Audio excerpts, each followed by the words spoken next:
IPL दुनिया की सबसे बड़ी और सबसे ग्लैमरस क्रिकेट लीग। पैसा, पावर और ग्लोरी से भरी इस लीग ने यहाँ पर क्रिकेट को हमेशा के लिए बदल कर रख दिया है। लेकिन क्या आपको पता है इस चमक धमक के पीछे एक बहुत ही डार्क और डर्टी सीक्रेट यानी कि स्टोरी छुपी हुई है। आईपीएल महज एक क्रिकेट लीग है या फिर पैसों के गोरख धंधे का एक सबसे बड़ा अड्डा। 2008 में जब आईपीएल शुरू हुआ था तो उसके महज 5 साल के अंतर्गत किसी को मालूम तक नहीं था कि ये यहाँ पर इतने बड़े घोटाले का शिकार होने वाला है। और यहाँ पर इस पूरे के पूरे खेल के पीछे कौन था मालूम है? ललित मोदी, एक आदमी यहाँ पर जिसने आईपीएल को जन्म दिया और उसको क्रिकेट का गॉडफादर तक कहा जाने लगा। लेकिन महज कुछ ही सालों के अंदर वो भारत का सबसे बड़ा स्कैमस्टर बन के सामने आया। तो यहाँ पर सबसे बड़ा सवाल यह है कि ललित मोदी क्या सच में सबसे बड़ा बिजनेसमैन था जिसने आईपीएल को दुनिया की सबसे बड़ी और रिचेस्ट लीग बनाई, या फिर ये पूरा का पूरा मास्टर स्कैम था? कैसे यहाँ पर करोड़ों रुपए की हेरा फेरी की शुरुआत हुई? और सबसे बड़ा सवाल कि क्या सच में ललित मोदी कभी भी भारत वापस लौट के आएगा? तो तैयार हो जाइए, आज हम आपको उस आईपीएल के डर्टी सीक्रेट से मिलवाने वाले हैं जिसे यहाँ पर छुपाने की कोशिश सालों से हो रही है। ललित मोदी का जन्म 29 नवंबर 1963 को दिल्ली के एक बहुत ही अमीर और प्रभावशाली परिवार में हुआ था। उनके पिता कृष्ण कुमार मोदी भारत के सबसे बड़े तंबाकू कंपनी मोदी इंटरप्राइजेस के मालिक थे। उनका परिवार भारतीय कॉर्पोरेट जगत में एक बड़ा नाम था, जिसमें पान पराग, सिगरेट, एंटरटेनमेंट और कई अन्य बिजनेस शामिल थे। बचपन से ही पैसा, पावर और शोहरत उनके साथ थी। अमीर परिवार का बेटा होने का मतलब था दुनिया की कोई भी चीज उनके पहुंच से बाहर नहीं थी। लेकिन हर चमकती चीज सोना नहीं होती दोस्तों। पढ़ाई के लिए ललित मोदी को अमेरिका भेजा गया। पहले उन्होंने ड्यूक यूनिवर्सिटी नॉर्थ कैरोलिना में एडमिशन लिया, लेकिन फिर नॉर्थ कैरोलिना से पेस यूनिवर्सिटी न्यूयॉर्क में ट्रांसफर हो गए वो, और यहीं से उनके जीवन में विवादों की शुरुआत होती है। 1985 ललित मोदी पर ड्रग डीलिंग, अपहरण और कोकेन तस्करी जैसे गंभीर आरोप लगते गए। 1986 में उन्हें 2 साल की सजा सुनाई जाती है जेल की। लेकिन यहाँ पर पैसों और राजनीतिक कनेक्शन के दम पर ललित मोदी ने किसी भी तरीके से कम्युनिटी सर्विस करके सजा से बचने के लिए रास्ता निकाल लिया और 1987 में वो भारत वापस लौट आए। अब यहाँ पर जरा सोचिए, एक आदमी जिसे अमेरिका में ड्रग, अपहरण और तस्करी के आरोप में गिरफ्तार किया गया था, वो भारत आकर BCCI board of control of cricket in India का बड़ा अधिकारी कैसे बन गया? अब यहाँ से ये कहानी आती है 2008 में, जब इंडियन प्रीमियर लीग आईपीएल की शुरुआत होती है और इसने क्रिकेट की दुनिया को हमेशा के लिए बदल दिया। यह सिर्फ एक टूर्नामेंट नहीं बल्कि ग्लैमर, पैसा और पावर का एक ऐसा संगम था जिसने खेल को एक नए लेवल पर पहुंचा दिया। लेकिन इसके पीछे सिर्फ क्रिकेट नहीं था, एक बड़ा पावर गेम भी था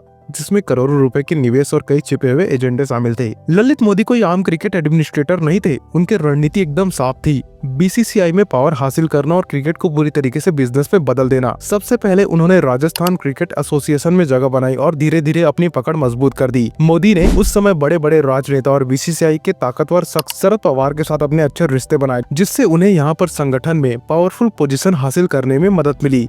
वह बीसीसीआई के उपाध्यक्ष बने और देखते ही देखते क्रिकेट प्रशासन में सबसे बड़े प्रभावशाली शख्सियत बन गए। बीसीसीआई पहले से ही इंटरनेशनल और घरेलू टूर्नामेंट आयोजित करता था, लेकिन मोदी ने एक फ्रेंचाइजी बेस्ड T20 लीग की योजना बनाई जो न सिर्फ क्रिकेट को मनोरंजन बनाएगी बल्कि इसमें बिजनेस, बॉलीवुड और अरबों रुपयों का खेल भी होगा। पहली बार क्रिकेट में टीमें नीलाम हुई। बिजनेस टाइकून्स और फिल्मी सितारों ने टीमों में करोड़ों रुपए लगाए और उन्हें खरीदा। दुनिया भर के दिग्गज क्रिकेटर को खरीदने के लिए नीलामी हुई, जिससे क्रिकेटर्स की कमाई रातों रात 3 गुना 4 गुना बढ़ गई।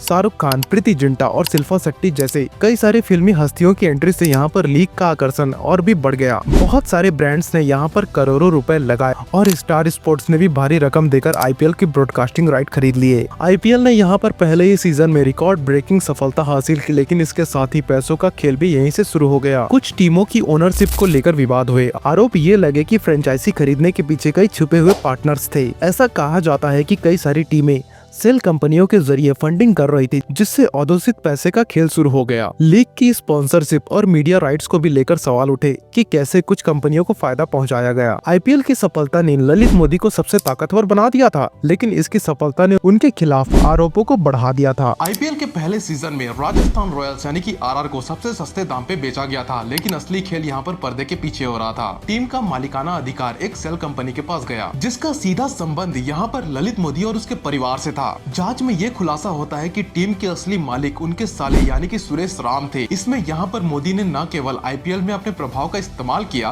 बल्कि यहाँ पर निजी फायदे के लिए करोड़ों रुपयों की डील भी सेट कर ली। 2009 में आईपीएल के मीडिया और ब्रॉडकास्टिंग राइट 425 करोड़ में बेचे गए थे। लेकिन जब यहाँ पर ट्रांजैक्शन के रिकॉर्ड को खंगाला गया तो एक चौंकाने वाली चीज सामने आई। ब्रॉडकास्ट डील का एक बड़ा हिस्सा गुप्त लेन देन के जरिए ललित मोदी की खुद की कंपनी को ट्रांसफर कर दिया गया था। इसमें यहाँ पर विदेशी कंपनी के जरिए मनी लॉन्ड्रिंग का पूरा नेटवर्क शामिल था।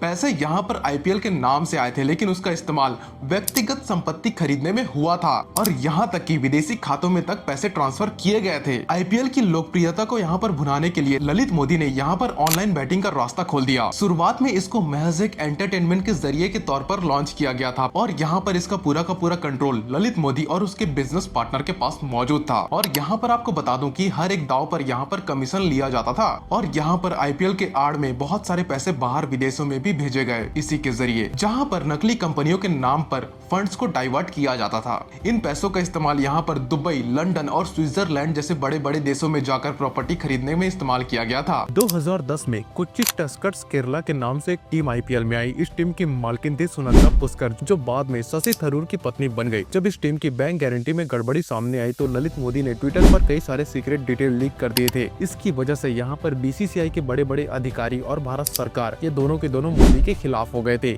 इसके बाद आईपीएल के अंदर पैसे के गंदे खेल का पर्दाफाश हो गया और बीसीसीआई ने ललित मोदी को बैन कर दिया हमेशा के लिए। ललित मोदी का आईपीएल सफर जितना शानदार था ना, उतना ही विवादों से भरा भी था। 2008 से 2010 तक उन्होंने T20 लीग को नई ऊंचाइयों पर पहुंचाया, लेकिन जैसे जैसे उनकी पावर बढ़ी वैसे वैसे उनके खिलाफ आरोपों की लिस्ट भी लंबी होती चली गई। 2013 में भारतीय एजेंसियों ने उनके खिलाफ 22 से भी ज्यादा केस दर्ज किए। जांच एजेंसियां उन पर शिकंजा कसने लगी और यहाँ पर गिरफ्तारी की तलवार लटकने लगी उनके ऊपर। लेकिन ललित मोदी किसी भी आम व्यक्ति की तरह सरेंडर करने वालों में से नहीं थे। उन्होंने पहले ही अपना मास्टर प्लान तैयार करके रखा था। जैसे ही ललित मोदी को यहाँ पर एहसास हुआ कि वो कानूनी दाव पेच में फंस सकते हैं, उन्होंने यहाँ पर भारत छोड़ने का फैसला ले लिया। 2010 में उन्हें बीसीसीआई से सस्पेंड कर दिया गया, लेकिन तब तक उन्होंने अपने विदेश में ठिकाने तैयार कर लिए थे। 2013 में भारत में उनके खिलाफ एक्शन तेज हुए, लेकिन इससे पहले की एजेंसियां उन्हें गिरफ्तार करती वो लंदन भाग गए। और आज के टाइम पर ललित मोदी ब्रिटेन के सबसे पॉश इलाके में शान से रह रहे हैं, वो भी दोस्तों बिना किसी चिंता के। ललित मोदी के भारत छोड़ने के बाद ऐसा बिल्कुल नहीं था कि वो छिपकर रह रहे थे, बल्कि उन्होंने यहाँ पर अति रईसी भरी जिंदगी को खुलेआम दिखाना जारी रखा।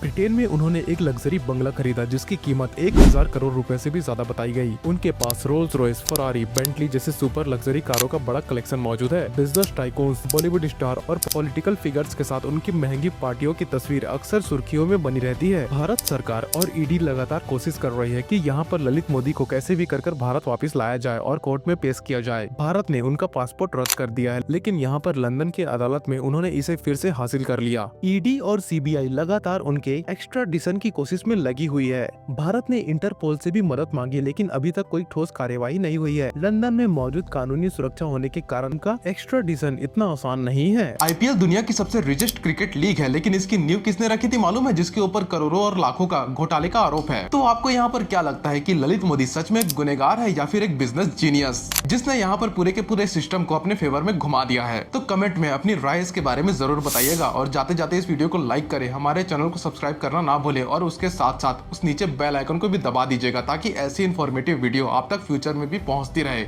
और अगली वीडियो आपको किस टॉपिक पे चाहिए उसके बारे में भी नीचे लिखकर बताइए। Then good bye.